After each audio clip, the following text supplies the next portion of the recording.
on today's episode of Ambitious Outcomes. I am super excited today because I have a special guest, my incredible friend and social PR badass, Lisa Beyer. Hey, Lisa.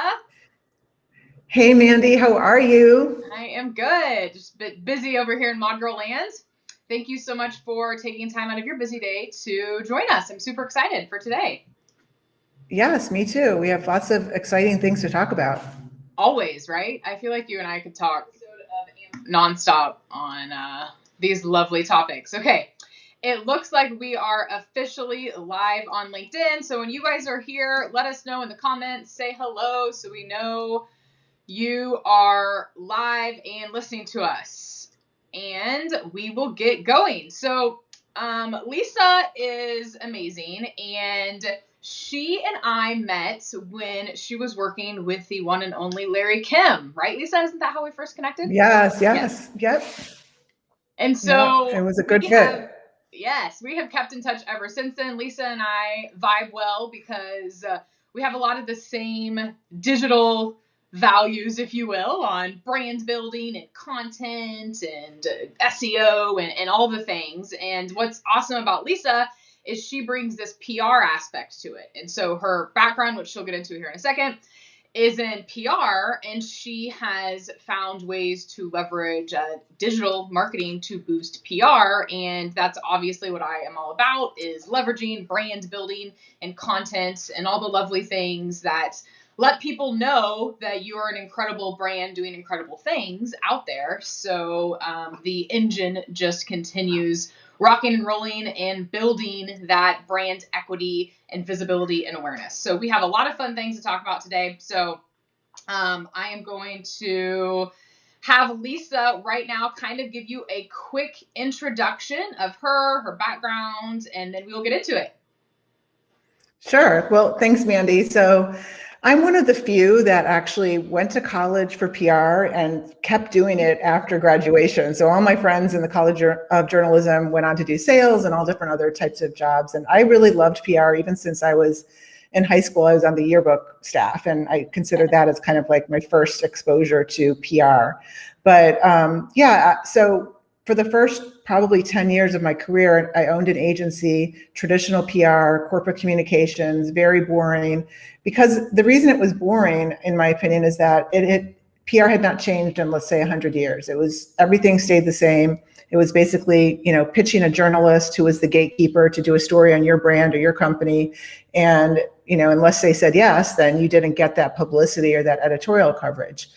And so it was just very redundant and nothing new, very boring. And then all of a sudden, Google came around and Facebook came around, and I thought, you know what, this is a great opportunity to be able to, not have to rely 100% on the journalist and be able to leverage social media and SEO to reach our audience direct as a publicist, as a PR expert.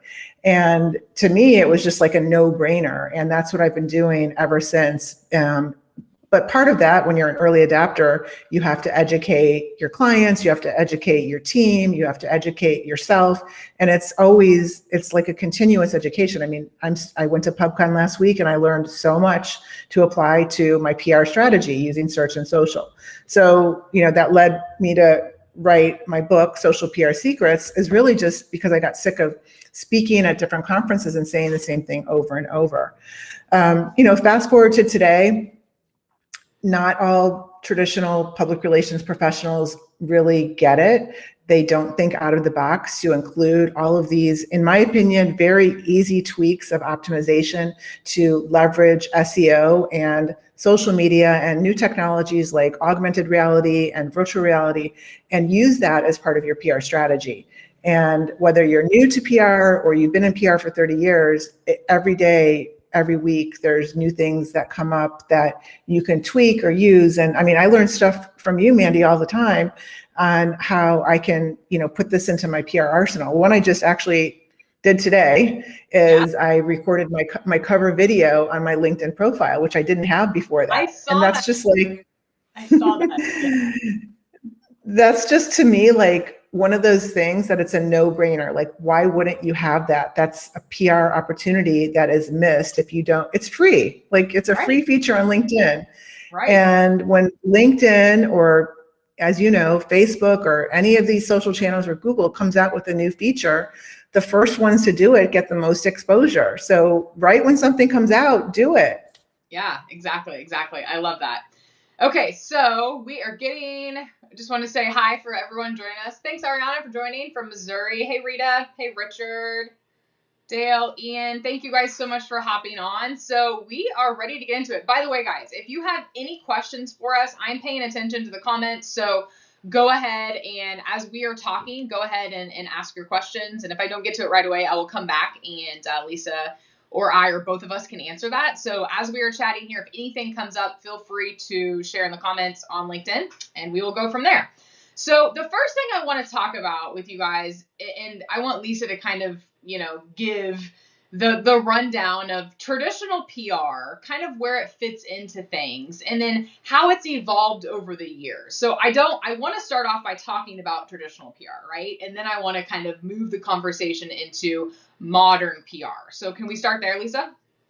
Sure. And traditional PR is still a thing. So we're not saying throw traditional PR out the door. So in my opinion, everybody has slightly different definitions of traditional PR, but traditional PR, in what I'm talking about, is earned media. So trying to pitch a story and get coverage in, whether it's TV or whether it's an online publication or you're being a guest on a podcast, that would be considered traditional PR. Brands want to get their name out in a positive way to their audiences. So it could be industry, it could be B2B, it could be B2C. And so that's pretty much how PR has been working, like I said, since it originated back in the early, 1900s, let's say, or 1930s or something like that. So now fast forward to today, what I consider modern PR is, like I said earlier, leveraging the social channels, leveraging the search engines to go straight to your audience and get the message to them. So there's still a place for pitching the media, but some of the misses that traditional public relations professionals might not think about unless they're, educating themselves on how they can optimize the traditional PR processes. Yes, you get some sort of coverage.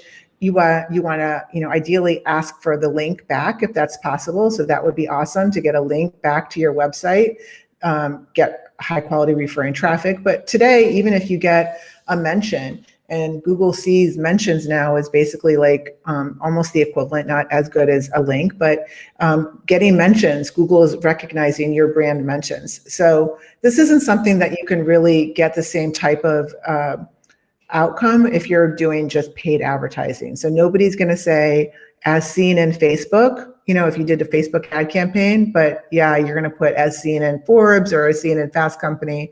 So there's nothing to brag about when you're doing paid advertising. It's, the campaign stops when you stop paying for it, and it's not something you can take with you forever. PR is something you earn, and somebody can't take it away from you. That could work both ways. So, PR is not always on the positive side. You could get bad publicity, and then that's another problem. Right, totally. And the thing that I've noticed is when you kind of focus on modern PR first, and when we're talking here about, especially entrepreneurs, right, and small business owners, right? So we are different than corporations who have massive PR budgets. Okay, so everyone needs modern social PR too. It doesn't matter how big you are. But when we're talking about companies or entrepreneurs that have limited PR budgets, what I've noticed is that when you focus on digital first, the traditional PR comes because they want to see these journalists, they want to see that you are legitimate and have a following and have content out there. And so you're focusing on your digital channels, but that's also helping you open up doors for traditional PR, right, Lisa? Definitely. And I would call that, social PR in a way. So if you're active on social and you have attracted a following, whether or not it's through your paid campaigns or not, definitely having, legitimate followings on the social channels is going to give you credibility. It's going to, say basically authority, credibility for your brand. And definitely it's going to help also influence people searching for your brand if, the more campaigns paid campaigns you're doing, it's creating that brand awareness where somebody might go in and search on Facebook or on Google for your brand name. So that's definitely going to help, whether it's the journalist or your audience or your prospect. Totally, totally. And so I want you to talk a little bit about the things that most businesses don't think about when it comes to digital PR. So one of the really, I think this is like a very easy thing that brands don't think about when it comes to digital PR is that they can be the media. So like you're doing right now, and we're using LinkedIn Live to be the media. We've created our own show. You've created your own show. You can do that with the podcast. You can do that with Facebook Live. You can stream it across all the channels, and you are the media. So the brand is the media. And I think that's one of the biggest misses that brands of all sizes. I mean, I see coaches that, I would consider small business, but still, like, they're not taking advantage of this feature. But then there's, I just did an audit. I'm working on an audit for a publicly traded company, and they don't have LinkedIn Live activated. They're not taking advantage of consistent lives and really, really interacting and nurturing that audience that they built. And, basically it's like today's press conference is LinkedIn Live or Facebook Live, but you're really having conversations with your audience versus saying, me, this is my news. It's here, let me teach you this, or here, let me share this with you. And that is today's, really the sweet spot when it comes to PR, that you can really build your brand up using these tools that the social channels have given us. Google is, kind of playing Google games with us constantly, where they're giving us less and less opportunity to get on page one of Google for sure, unless you want to use one of Google's products. But speaking of Google, just, I consider this part of PR that PR doesn't really pay attention to, but controlling your Google My Business, using that as a channel to really take advantage of what Google My Business can do on page one of Google, the search results, visually, messaging, all of these different things that Google gives businesses for free to use. A lot of businesses did take advantage of that during the pandemic, and Google has gotten a lot of good publicity with brands using those tools as basically like an alternative to their website. So, some people look at this as like that lane is digital, or that lane is like SEO, and then there's another lane for just PR, and then there's another lane for just social advertising. And I see it as PR can influence all of these different channels, and working together can really boost your organic visibility and your organic exposure without a lot of effort, and definitely less cost than what advertising can do. 100%. So you guys, I love what Lisa just said about you are the media. Okay. So you don't need to get on, actual big, like, you can start your own media. And B, modern PR isn't about me. It's about starting conversations. Okay. So we kind of have to shift our mindset when we think about PR. And that's why I love Lisa, because she takes in all of my favorite things and she makes it PR, right? And so you guys have to open up your mind a little bit about, like, every time you're putting yourself out there and starting conversations and starting dialogues, that you're your PR, like, you're your own publicist right here, right? And so it's the old school ways of PR are about me, like, look at this company, like, let's get on here. And it's not so much of driving meaningful conversation. And I love the way that we have shifted to that, And so I want that to drive home with you guys it is about, your own channels, creating your own PR and having that meaningful dialogue with people in the industry. It's not about just blasting your stuff out there and looking cool because you landed on Forbes, right? Like, that's not what it's about. Sure, those things help, but at the end of the day, you have to be leveraging all these different channels and building your brand. And that is going to explode your visibility everywhere. And that's kind of what we're talking about. And so on that note of different channels, Lisa, I want you to kind of talk about what we were previously talking about with the EAT with Google. And I want you to kind of give me a rundown on that. Yes, definitely. So EAT stands for expertise, authority, and trust. And so that is one of Google's signals now when it comes to giving, whether or not they're going to give you more exposure, websites more exposure. So that is one way that from a public relations standpoint, you want, I mean, those three things: expertise, authority, and trust. That those three words represent basically positive PR. So there are different ways that you can leverage from a PR standpoint, using that to your advantage. So one example that is an easy fix if you don't have this. So if you go ahead and you look at your blogs that you're writing on your website and look at who the author is. So Google is now looking more than ever on whether or not that author is an authority source, somebody of authority, not just somebody with a made up name. It can't be author that says admin. Google wants to see somebody with authority writing the articles, and they want to see that link of the person's name linking to ideally a bio page. So, if I was writing articles for your blog, you would have Lisa Buyer, and then it would click through and go to my own page, Lisa Buyer, and give all my credentials. So that is one way that from a PR standpoint, an online PR standpoint, that you can influence Google really seeing your site as a credible source and why your articles should be shown when somebody is searching.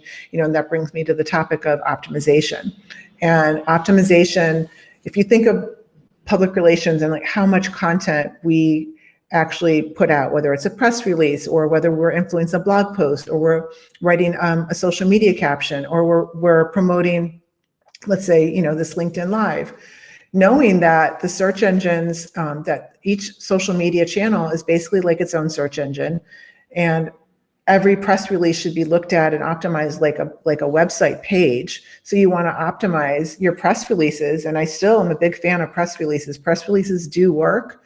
That is from the old school PR, and that's still something that works, but it has to be the new modern press release where it's optimized with keywords. It has amazing visuals. It has a headline that is going to be able to be like searched and found in Google or the social channels. It has a subhead that is very concise, and people have very short attention spans. So everything needs to be communicated and formatted so that it's scannable, right? And so that it's searchable and scannable, and somebody could quickly say, okay, yes, I want to read more on this without having to kind of like look at this like tiny type or, look at the, no spacing. I mean, even your Instagram captions need to have like spacing that makes sense to give people breathing room to like really digest it and see if they want to read more. So optimization is really, I would say also like a really big miss when it comes to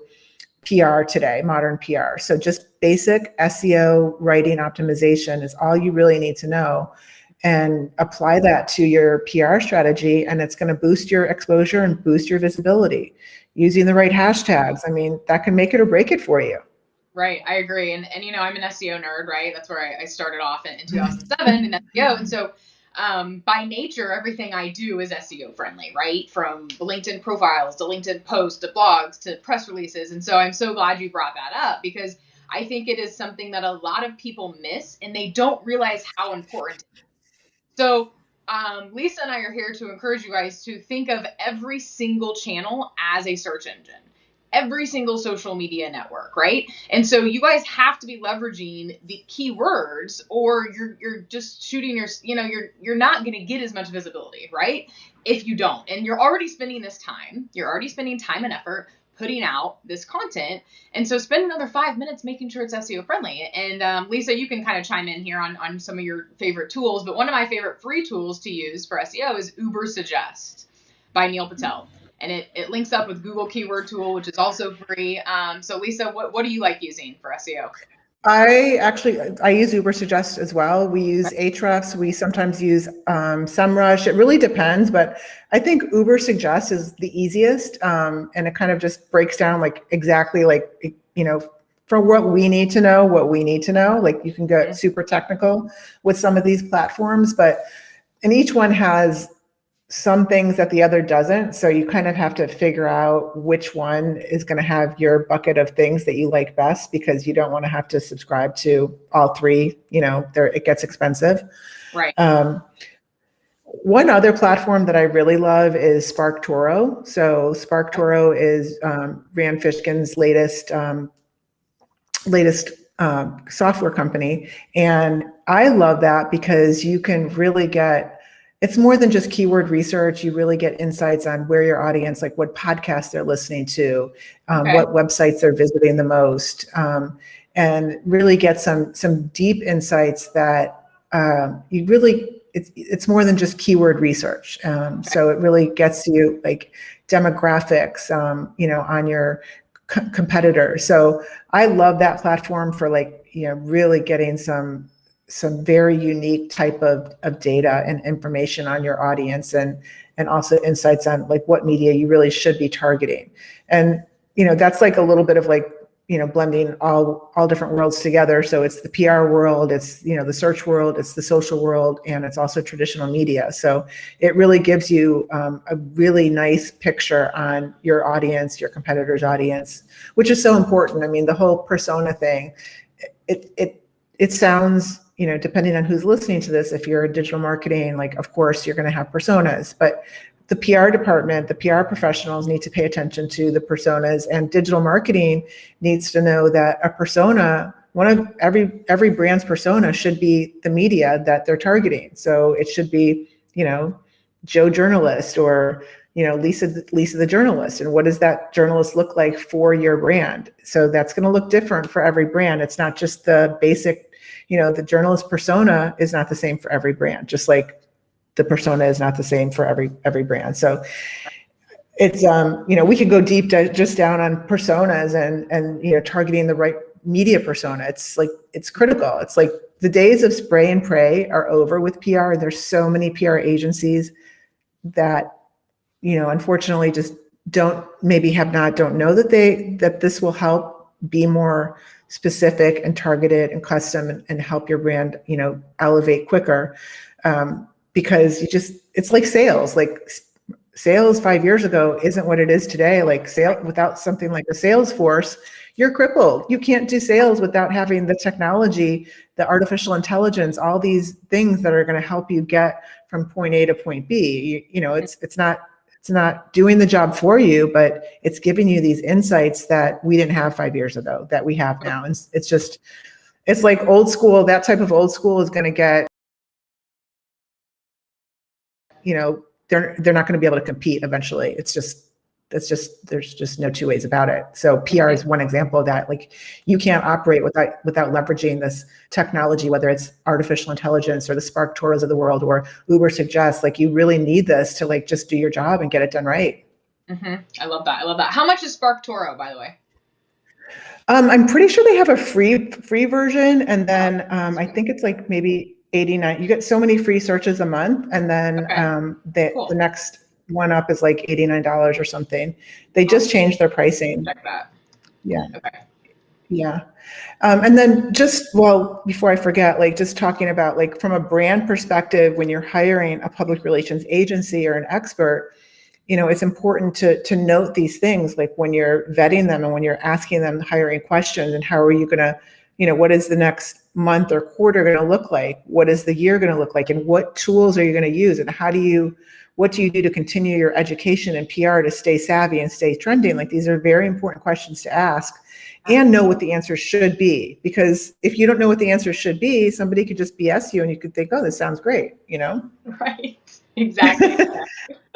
And I want to go back up a little bit to what you said about kind of like similar sales with PR, when like you have to know the personas of even the journalist, right? And so little bit that I learned from this like PR boot camp I took like last year was you need to learn. So if you guys are leveraging, okay, so we're talking about social PR, right? But there still is a lot of power in getting in these media outlets, whether it's digital or offline or both, right? I mean, most offline have online versions anyway, right, of media outlets. So learning the journalists and a little bit about them, and kind of like sales, you guys have to treat this as sales. So like personalize the outreach, figure out what they write about usually, like what are their topics that and so I wanted to see like some tips from you, Lisa, on just like for our audience that is interested in still leveraging some of these PR outlets and getting in touch with journalists, etc. Just a couple of like quick tips that anyone can do without hiring a publicist.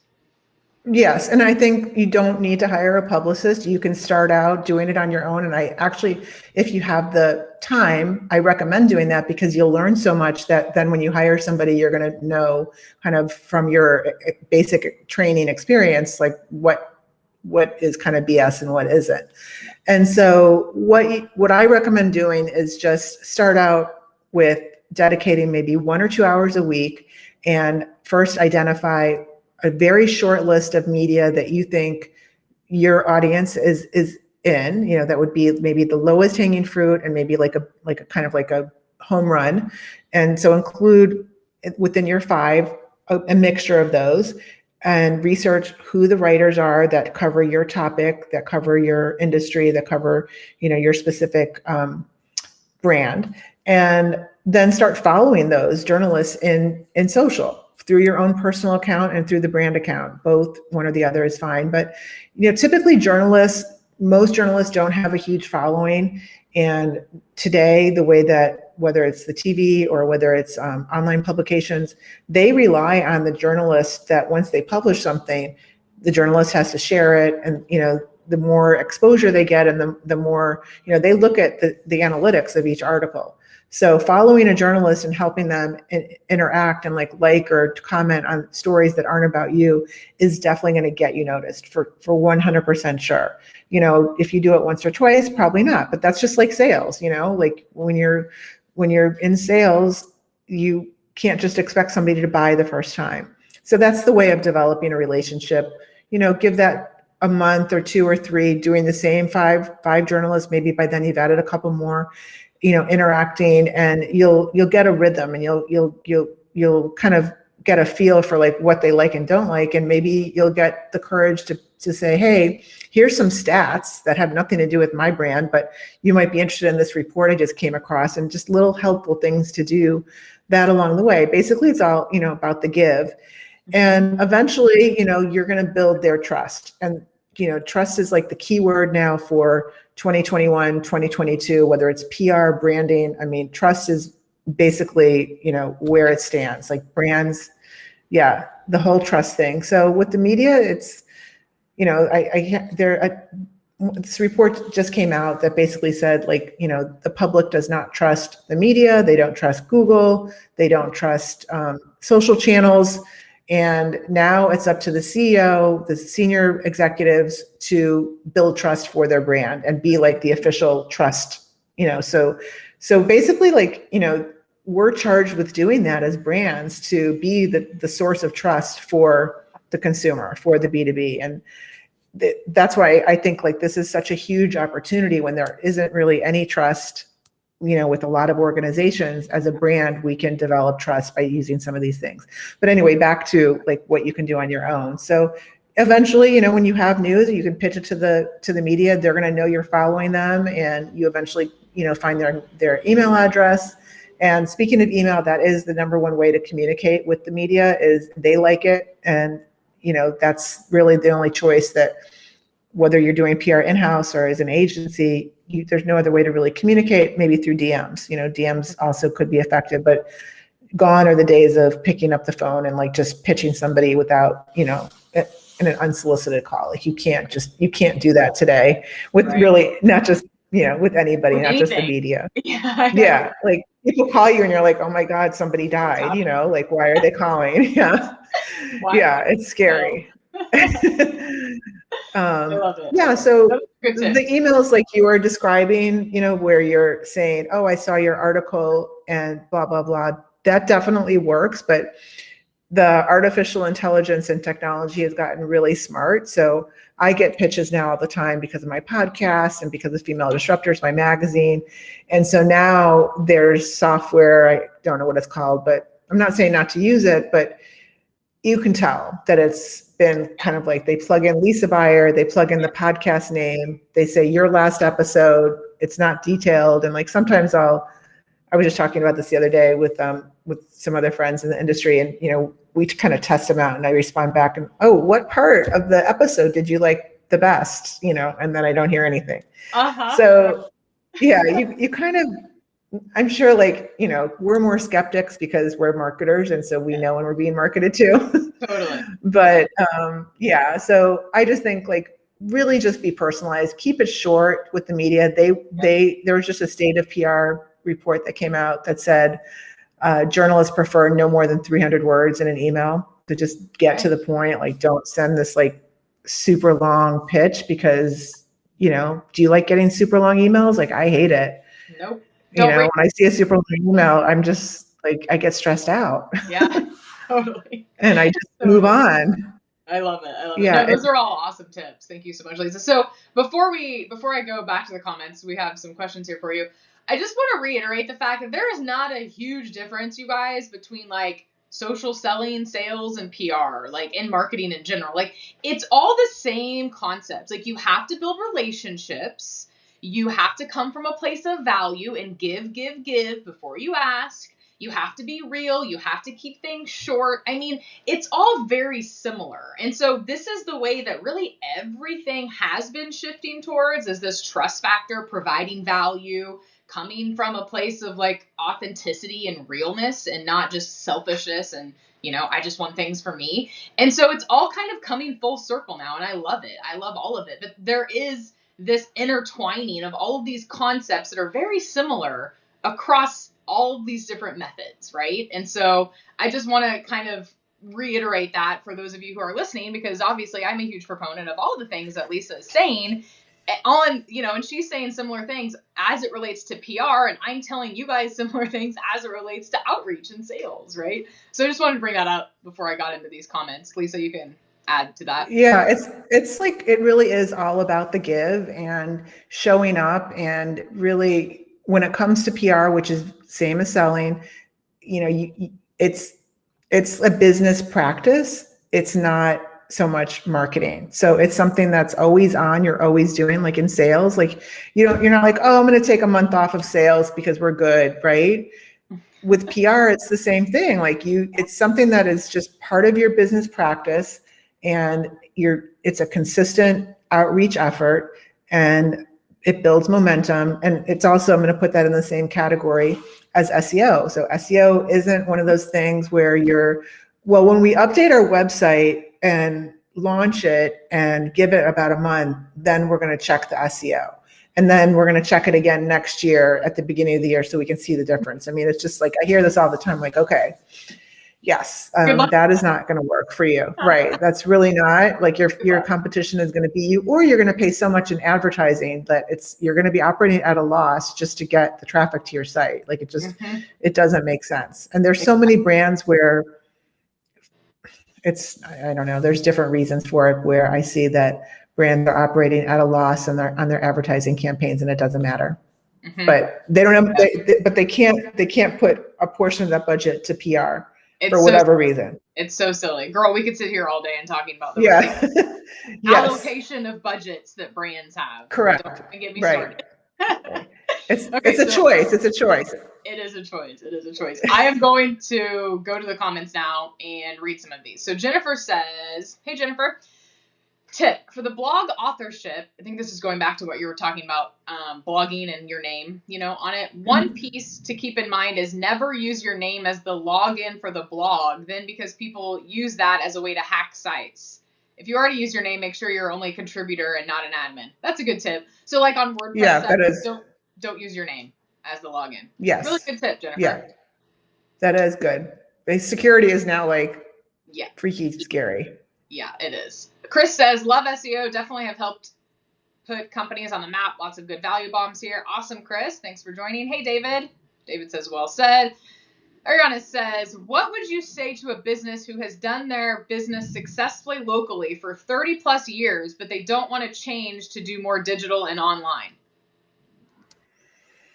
I would say that you're going to run out of that's not going to be a choice eventually. Right. Even though you've been in business for 35 years, you're going to end up losing your brand equity.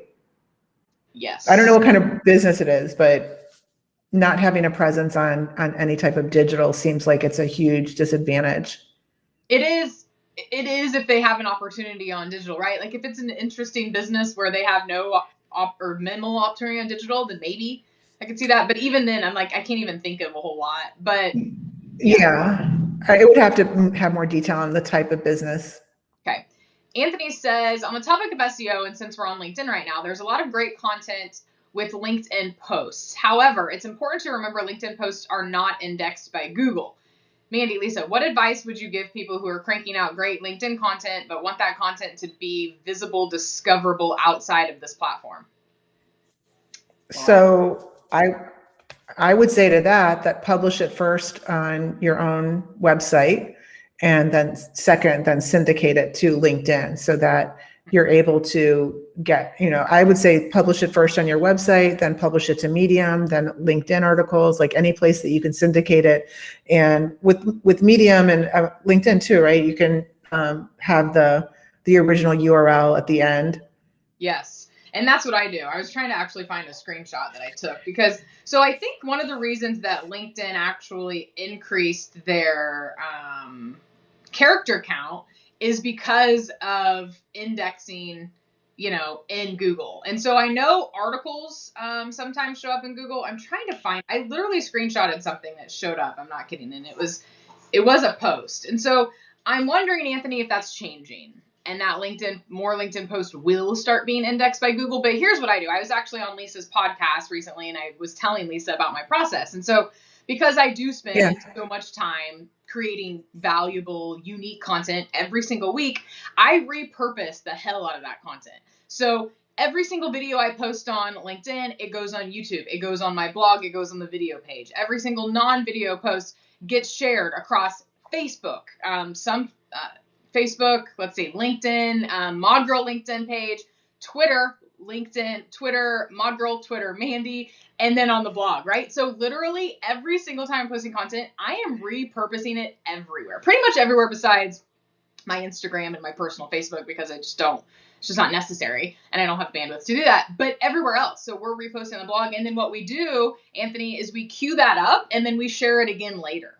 So it goes into our software, our social media scheduling software, and then we share more to the blog than back to the LinkedIn post. But if you want to get it indexed, put everything you do on your blog, Anthony. So that's the quick answer to that is every single post you make on LinkedIn, make it SEO friendly, go over, optimize it, put it on your blog, and then you can link back, just like Lisa said, to the original LinkedIn.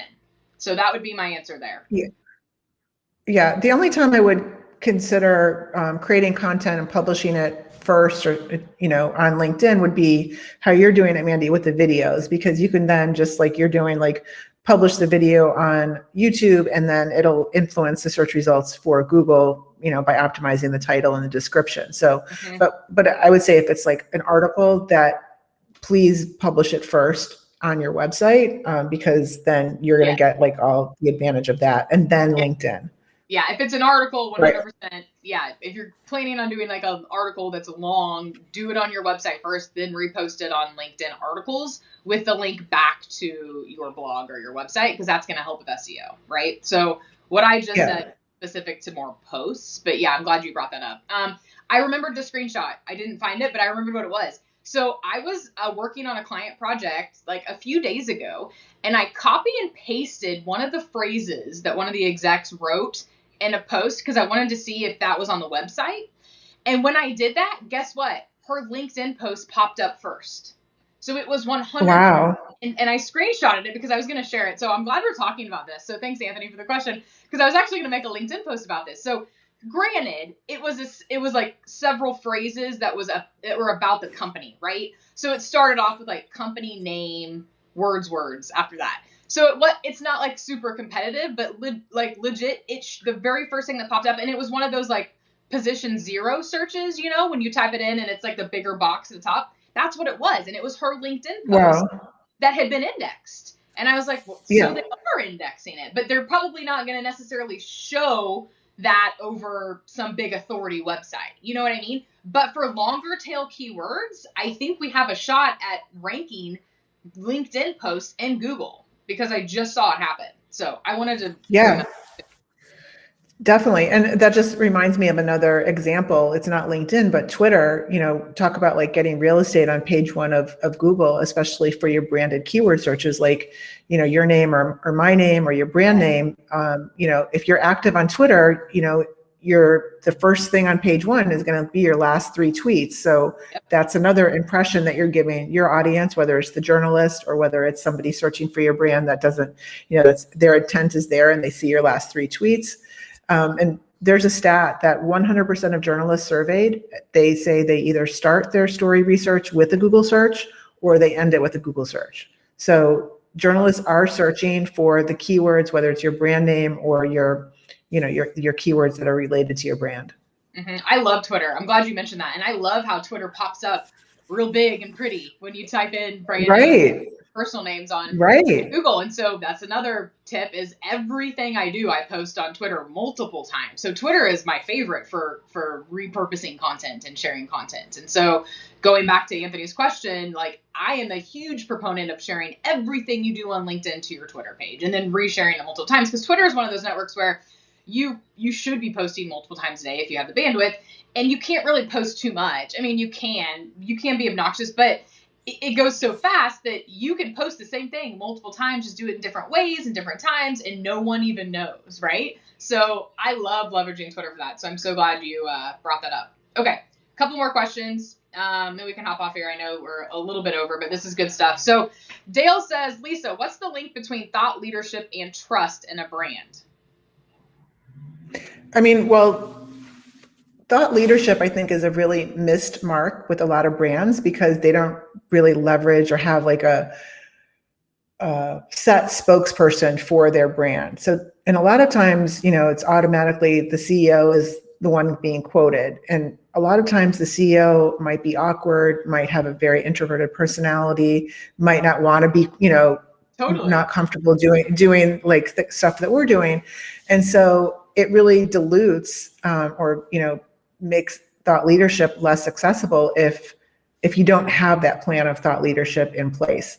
So, I mean, I can't tell you how many times, we're recommending whether it is the CEO or somebody within the company to get on these lives or write some byline articles or, get quoted within these publications that will build the trust from the thought leadership. They go hand in hand, in my opinion. So the thought leadership aspect is a huge influence to building trust. And Mandy, I just loved actually what we talked about on our interview on how you talk about the sales team as being the new influencers of a company, and like how it doesn't have to be the CEO being the one that it could be. So you really have to have a strategy for how you're creating thought leadership. And it could be as easy as, not going out and getting influencers, but using the sales team to build the thought leadership to then build trust. Mm-hmm. Yeah. Does that make sense? Totally. And it doesn't have to be the leader of the organization. So what we do is like anyone that's customer facing that has a personality and is willing to be the face and put themselves out there, like, please, anyone, I don't care who it is, right? Sales team executives, but the sales reps are usually outgoing anyway because they're in sales, right? So they're usually extroverted, and so they're great for that. And there's usually at least 1 to 5 executives at any organization that is also perfectly okay with getting on camera, perfectly okay with interviews.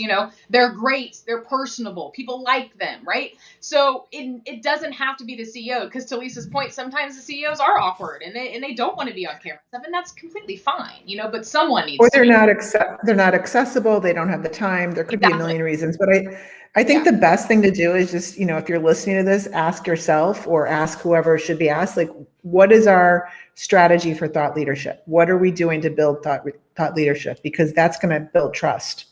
And so if you don't have the answer to that, then there needs to be some sort of a continuous, map it out by month, by week. What are we doing every week to build thought leadership? So is it what we're doing right now, or is it somebody's working on a byline article for this publication, or so-and-so is going to take over our Instagram account or Twitter account, somebody from maybe the sales team, but what are we doing? What are we doing to really build trust? Even as simple as, you talk about this all the time, the employees being the advocates and not necessarily the sales team. But, if I see an employee sharing something on social about where they work, I'm like, wow, that company must be really good, because if you're actually taking the time and you're not like the business owner, you know what I mean? You're an employee of a large company or a medium company or small company. If they're taking the time to share the brand that they work for, that is a sign of trust. Like, okay, that employee loves it so much that they're willing to share this on their social channel.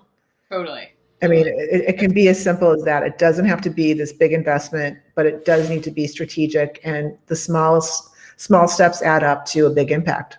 Yeah, I agree. And just to add on to that is what Lisa was talking about earlier, the buyer personas. Like, this all needs to be mapped out and planned before you jump into, thought leadership or PR or really anything. Like, you have to have a plan of action, the goals, the buyer personas, who we're going after. All of that has to be figured out and agreed upon by the team before things start getting implemented. And at the end of the day, that really is what it boils down to, having a strategic plan. So, Ariana said it's a business that promotes local antique shops, flea markets, tea room, etc. Thanks. That was the local business. Got it. And I still think they obviously use some online, because people are Googling antique shops. So yes, of course. Anthony says, great answers. Thank you both. Perfect. Well, we're going to hop off here because Lisa has been so generous with her time. So thank you guys so much for joining. Lisa, tell people where they can follow you, talk about your podcast, and all the good things that you're doing. Sure. So you can follow me on social at Lisa Buyer on all the channels.